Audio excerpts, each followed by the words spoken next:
അനുവിന്റെ മുമ്പില് വീണ്ടും ഞാൻ തോറ്റുപോയി ഹർഷേ. അവൾ എന്റെ മുമ്പിലിരുന്ന് അഹങ്കാരത്തോട് സംസാരിച്ചപ്പോ ഞാനൊന്നും അല്ലാതായിപ്പോയി. ഇങ്ങനൊന്നും ആയിരുന്നില്ലല്ലോ നമ്മൾ പ്ലാൻ ചെയ്തിരുന്നത്. അനു പറഞ്ഞത് അക്ഷരം പ്രതി അനുസരിച്ച് ഇന്ദ്രൻ അവൾക്ക് പണം കൊടുക്കാൻ പോവാ. അതെനിക്ക് സഹിക്കാൻ പറ്റില്ല.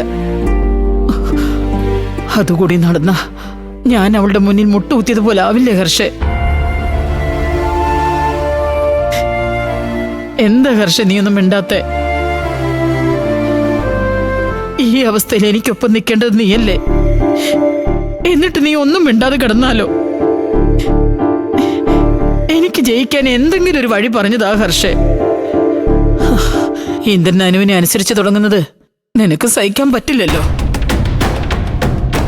അവളെ നമുക്ക് തോൽപ്പിക്കണം. എന്റെ മുഖത്ത് നോക്കി ആ നശിച്ചവള് കണക്ക് പറഞ്ഞപ്പോ ഞാൻ വട്ടപ്പൂജയായി പോയി ഹർഷേ.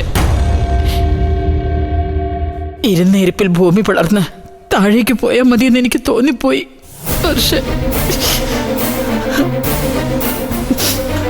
എനിക്കവളെ തോൽപ്പിക്കണം ഹർഷേ. അവളുടെ കണ്ണുനീര് എന്റെ കാൽ ചൂട്ടിൽ വീഴ്ത്തണം. അതിനും നീ എനിക്കൊപ്പം നിന്നേ മതിയാവൂ ഹർഷേ. ആന്റി, ആന്റി എന്തൊക്കെയാ പറയുന്നത്? ഹർഷയ്ക്കെല്ലാം കേൾക്കാവുന്നല്ലാതെ പ്രതികരിക്കാൻ കഴിയില്ല. അത് ആന്റിക്ക് അറിയാവുന്ന കാര്യമല്ലേ? അറിയാൻ രവി, പക്ഷെ എന്റെ വിഷമം ഹർഷയ്ക്ക് മനസ്സിലാവും. അതാ ഞാൻ ഓടി ഇവിടേക്ക് തന്നെ വന്നത്. വെറുതെ മണ്ടത്തരം പറയാതെ സുശീലേ. സംസാരിക്കാനോ അനങ്ങാനോ കഴിയാതെ തളർന്നു കിടക്കുന്ന ആളോടാണോ ഇത്തരം കാര്യങ്ങൾ പറയുന്നേ? അത് ഹർഷയ്ക്ക് കൂടുതൽ പ്രയാസം ഉണ്ടാക്കുമെന്ന് നിനക്കറിയില്ലേ? ഞാനൊരു കാര്യം തുറന്നു പറഞ്ഞേക്കാം. എന്റെ കുഞ്ഞിനും എനിക്കും ഹർഷയെ വേണം.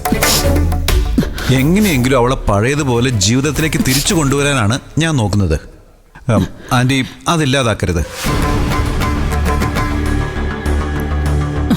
രവി, അല്ല ഞാൻ എന്ത് ചെയ്തെന്ന് ഈ പറയുന്നേ?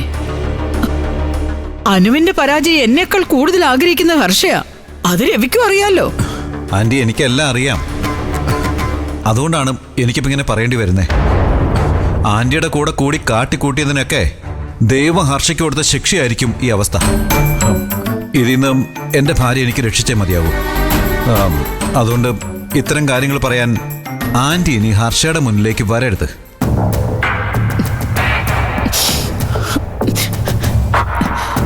ഓഹോ, നിന്റെയൊക്കെ കാര്യം കഴിഞ്ഞപ്പോ എന്നെ വേണ്ടതായല്ലേ? ഇത്രയും നാളും ആന്റി എപ്പോഴാ വരുന്നതെന്ന് ചോദിച്ചുകൊണ്ടിരുന്ന നിനക്ക് ഞാനിപ്പോ വരുന്നത് കുറ്റമായി അല്ലേ? പിന്നെ അങ്ങനെ അല്ലല്ലോ സുശീലെ രവി സാറ് പറഞ്ഞത്. നീ എന്താ കാര്യങ്ങൾ മനസ്സിലാക്കാത്തെ? എനിക്കെല്ലാം മനസ്സിലായി കുഞ്ഞമ്മേ. പിന്നെ ഇവന്റെ കയ്യിൽ നിന്ന് കിട്ടുന്ന പണത്തിന് നന്ദി കുഞ്ഞമ്മ കാണിച്ചോ? എനിക്കതിന്റെ ആവശ്യമില്ല. ആന്റിക്ക് ഇനി എന്ത് തന്നെ തോന്നിയാലും എൻ്റെ അഭിപ്രായത്തിന് ഒരു മാറ്റമില്ല. എൻ്റെ കുഞ്ഞിന് അമ്മയെ വേണം. ഹർഷയെ ആ പഴയ അവസ്ഥയിലേക്ക് എത്തിക്കണമെങ്കിൽ അവളുടെ ശരീരത്തിനും മനസ്സിനും സന്തോഷം ഉണ്ടാവണം. അതിന് ആന്റി ഇവിടേക്ക് വരാതിരിക്കുന്നത് തന്നെയാണ് നല്ലത്. ഓ, എനിക്കറിയാം വേണ്ടത് എന്താന്നും എനിക്കറിയാം. ശരി രവി, നീ ഇപ്പൊ പറഞ്ഞത് നാളെ മാറ്റി പറയുന്ന അവസ്ഥ ഉണ്ടാവാതിരിക്കട്ടെ.